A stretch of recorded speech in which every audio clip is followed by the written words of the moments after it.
Oh, gede banget. Oh, aduh, gede banget. Alhamdulillah.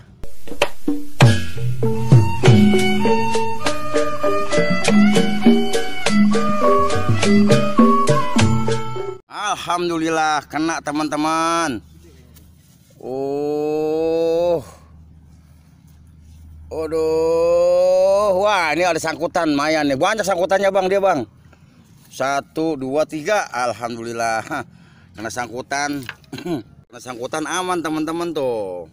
Kemarin babon mocel, rupanya nggak ada sangkutan, masih satu di sini nih. Alhamdulillah.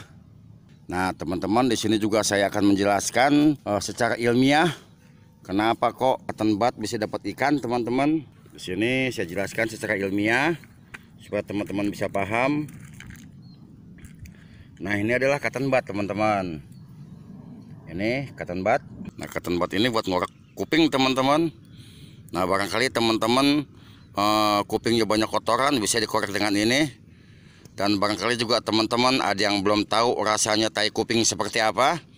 Di sini saya jelaskan bahwa tai kuping itu rasanya pahit teman-teman.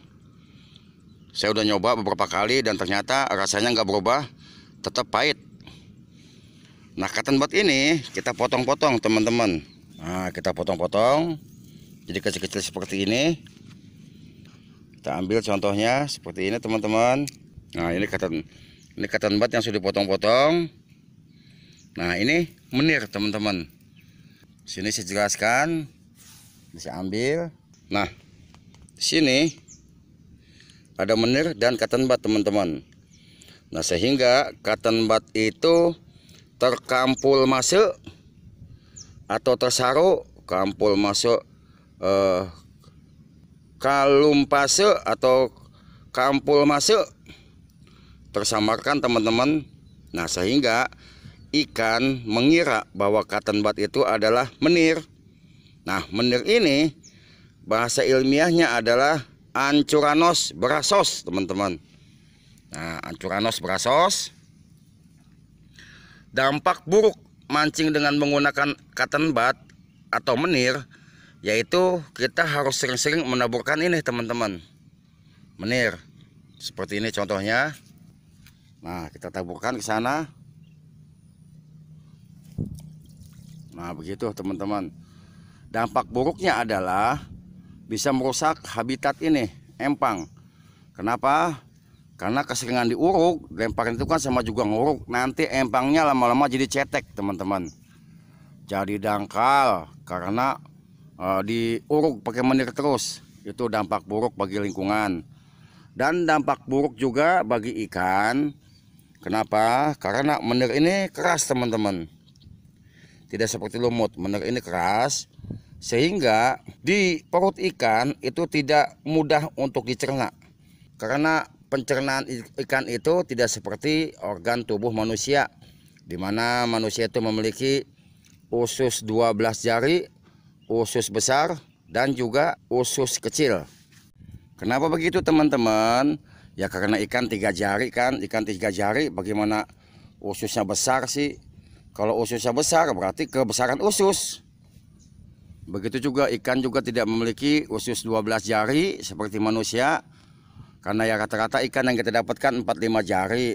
Lah kalau ususnya sampai 12 jari lah kegedean usus sama ikannya gitu teman-teman ilmiahnya. Jadi berhubung pencernaan ikan tidak sama seperti pencernaan manusia, maka menir ini sangat sulit dicerna di dalam perut ikan. Nah, akibatnya apa? Dampak buruknya adalah ikan jadi mejen teman-teman.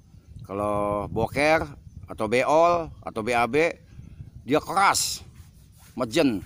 Nah dari mana kita bisa mengetahui ikan itu mejen? Kelihatan dari mimik mukanya teman-teman.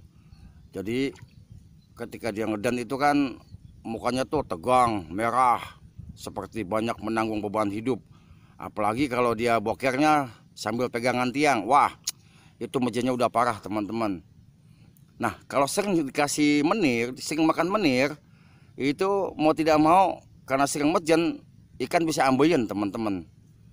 Jadi BOL-nya itu melonon. Selanjutnya umpan yang kedua adalah lumut teman-teman. Sayang di sini saya tidak bawa contoh lumut, tetapi buat sahabat-sahabat para pemancing, khususnya ikan mujair, pasti tahu lumut itu seperti apa. Nah, lumut ini juga sama teman-teman, ada kelebihan, ada kekurangan. Kelebihannya adalah lumut ini strukturnya itu sangat lembut, sehingga mudah dicerna gitu. Nah, dampak buruknya bagi ikan adalah karena kandungan serat yang terdapat di lumut itu sangat tinggi, sehingga di pencernaan ikan juga kurang bagus teman-teman. Akibatnya apa? Ikan bisa mencret. Ya karena sangat lembut dicernanya gitu. Makanya teman-teman, ikan itu kadang-kadang dia ada propos gitu kan, ada merpes gitu. Itu sebenarnya bukan babon sedang makan umpan sebenarnya teman-teman. Itu ikan sedang cepirit.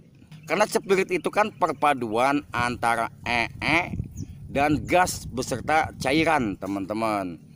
Jadi ketika dia bercet itu kan bercampur gas, sehingga menimbulkan gelembung-gelembung kecil yang orang awam mengatakan itu adalah rembesan babon.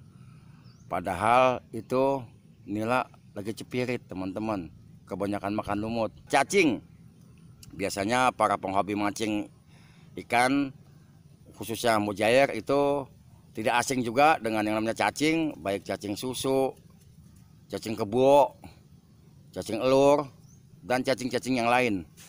Nah, ini juga sama teman-teman, ada dampak baik dan buruknya bagi ikan. Karena biasanya orang ketika memasang cacing ke kail itu suka dilebihin teman-teman. Nah, yang lebih-lebihnya ini yang suka disebut bahasa ilmiahnya itu, bahasa latinnya ngampleh. Nah, kadang-kadang ketika dia caplok sama ikan, itu dia putus teman-teman. Putus yang ngamplehnya itu. Nah, putus cacing ini nih yang ngampleh itu ketika masuk ke perut ikan, dia bergerak-gerak teman-teman, begini-gini. Sehingga ikan itu merasa digelek-getek. Ketika ikan merasa digelek-getek, meskipun ikan ini dalam keadaan gegelehe atau gegelehean, tetap aja teman-teman dia elekesekeng. Jadi gelegetek, gegelehe, elekesekeng, itu yang dialami oleh ikan. Jadi dia ada rasa geli-geli gitu teman-teman. Getek itu geli. Makanya kalau teman-teman perhatikan, itu pagi-pagi ikan suka begini. Gitu. Itu ngokop. Itu buat orang awam dibilang ngokop. Padahal menurut analisa saya itu biasanya habis makan cacing yang ngampleh. Nah, jadi cacingnya begini-gini, itu dia ngomong sebenarnya teman-teman, ngomong, getek getek, getek getek, gitu. Geli geli, maksudnya begitu teman-teman. Getek, getek, getek atos, getek gitu. Cuman kitanya nggak paham. Ya, itu saja teman-teman, informasi yang bisa saya bagikan ke teman-teman, supaya teman-teman bisa memahami dampak baik dan buruknya menggunakan beberapa umpan yang telah saya sebutkan tadi. Lalu bagaimana umpan apa yang baik untuk mancing ikan nila babon teman-teman? Nah, itu tergantung teman-teman, yang mana aja yang dikasih, yang mana aja yang gratis. Lumut kalau gratis nggak apa-apa kita pakai. Menir kalau gratis juga boleh kita manfaatin. Cacing umpamanya dikasih gratis juga, nah itu juga efektif buat mancing teman-teman. Jangan lupa like, comment, subscribe.